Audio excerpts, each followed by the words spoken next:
Mr. President, I congratulate you on your election and welcome your presidency of hope.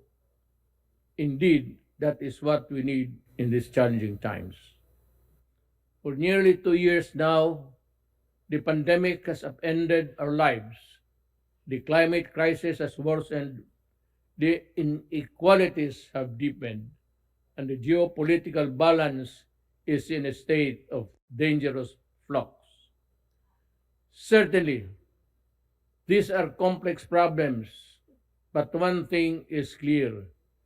They all hit the poor the hardest. Injustice is the common thread that ties these issues together. When I spoke before this August body last year, I said that how we address these issues will define our future. From what I have seen, that future will likely be one of inequality, where the poor plays catch up with the rich, with no hope or chance of ever succeeding in closing the gap. We cannot, in all conscience, allow this to happen. An unjust order is inherently volatile. We have to reverse course. How then do we, as governments, reconcile our obligations to our own citizens with our responsibility to the rest of humanity? For the Philippines, we understand that we need to expand our notion of us beyond the nation so we can work together to secure our common future. We recognize that only inclusive multilateralism can deliver the global public goods we need. And we believe that fairness, equality, and respect should always be the basis of our engagement with one another. Only with this can we correct the injustices that doom the downtrodden all over the world to a life of indignity, and for the thousands during this pandemic, certain death. Mr. President, the picture is bleak. It is a man-made drought of vaccines ravaging the poor countries. Rich countries hoard life-saving vaccines while poor nations wait for trickles. The now talk of booster shots while developing countries consider half doses just to get by. This is shocking beyond belief and must be condemned for what it is, a selfish act that can either be justified rationally or morally. The plain fact is, this pandemic will not end unless the virus is defeated everywhere. Vaccines are key to achieving this. This is why the Philippines committed $1 million to the UN's COVAX Facility. This is a modest contribution to our collective fight against COVID-19. We strongly urge our privileged partners to fully support the COVAX Facility and further strengthen other cooperation mechanisms. We need this to save more lives, break the cycle of variants, and help ensure global economic recovery. Just as COVID-19 has had an uneven impact on the peoples, climate change has also exposed the varying vulnerabilities of countries around the globe. The risks and burden of a warming climate are simply not the same for everyone. The greatest injustice here is that those who suffer the most are those the least responsible for this existential crisis. But here we are now, at a critical tipping point where failure to act leads to cataclysmic consequences for the whole of humankind. The Philippines accept its share of responsibility and will do its part to avert this collective disaster. We submitted our first nationally determined contribution with a target to reduce greenhouse gas emission by 75% by 2030. I issued a moratorium on the construction of new coal power plants and a directive to explore the nuclear energy option. But this contribution will be rendered useless if the biggest polluters, past and present, choose to do business as usual. We therefore appeal for urgent climate actions, especially those who can truly tip the balance. Developed countries must fulfill their long-standing commitment to climate financing, technology transfer, and capacity building in the developing world. This is a moral obligation that cannot be avoided. Our world's transition to a green economy must not be at the expense of developing countries' economic vitality. It simply cannot be, or it would be another travesty of justice.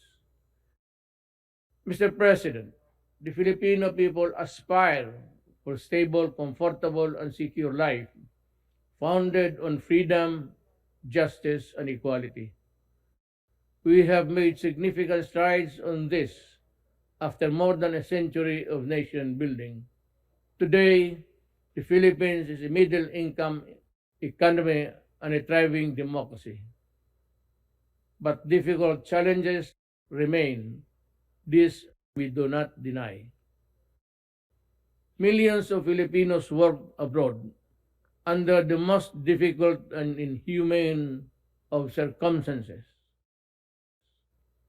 We call for the abolition of all structures that allow exploitations and oppression of migrant workers. The kafala system is one such behemoth that chains the weak, the desperate, and the voiceless to an existence of unimaginable suffering. Nothing can justify the continued existence of this unjust system. While reforms have been made, the kafala system must be dismantled sooner or later in the name of justice and basic decency. The Philippines seeks stronger partnerships to protect the rights of the Filipinos and realize the full potential of our nation. But let me be clear. What we mean is partnership that respects our people's agency. Let me say this again. My government has a mandate and obligation to my people. We will deal with all criminals, including terrorists, with the full force of our laws.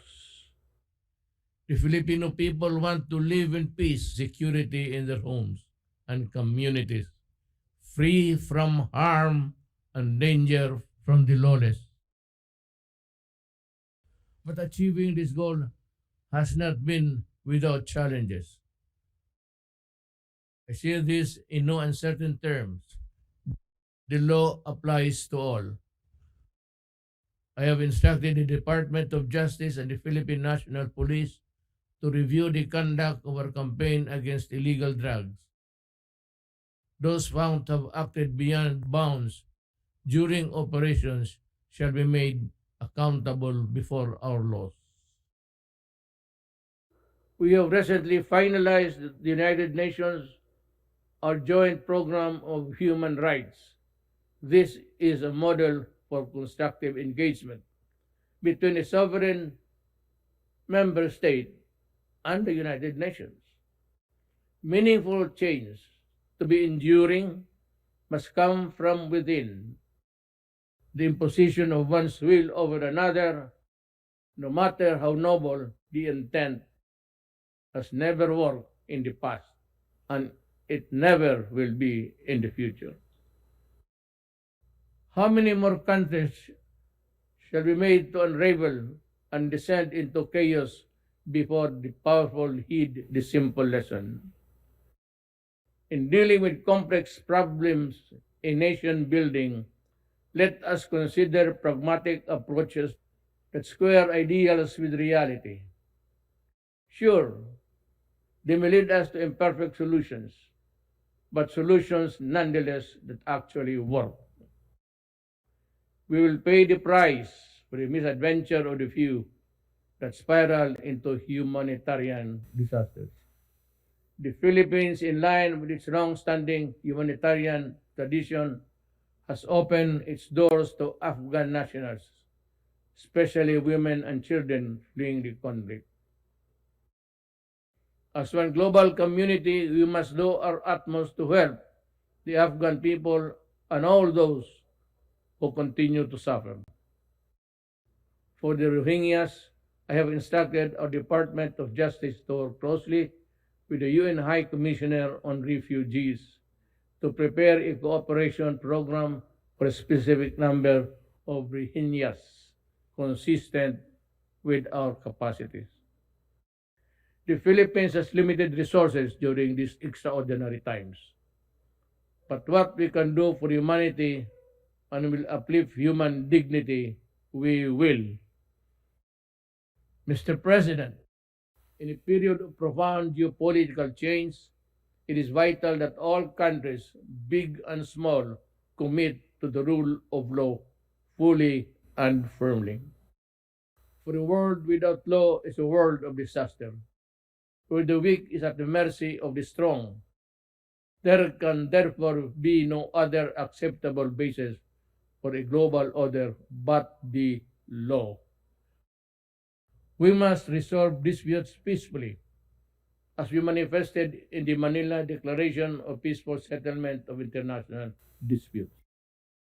The Philippines is one with the ASEAN and other stakeholders in ensuring that the South China Sea remains a sea of peace, security, and prosperity.